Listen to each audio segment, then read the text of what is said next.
Hey guys, Rachel here with WTI, and one way that I'm trying to keep my immunity up this fall and winter season is by taking vitamin C. Specifically this one by Natural Factors. It's 1,000 milligrams and it is time released. I like that there's 90 capsules in this. So in the winter, I like to take vitamin C. I'll take 1 or 2 each day. And you can see they're not huge, the pills. They're easy to swallow. They don't have a taste.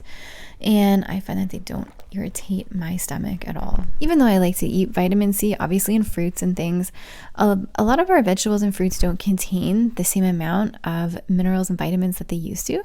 So that's why I find it's important to take a supplement. I bought the Natural Factors brand because I really like it. I bought other supplements from them as well in the past. They're an excellent company. So if you're looking for a great simple way to keep your immune system nice and strong, I would highly recommend looking into vitamin C by Natural Factors.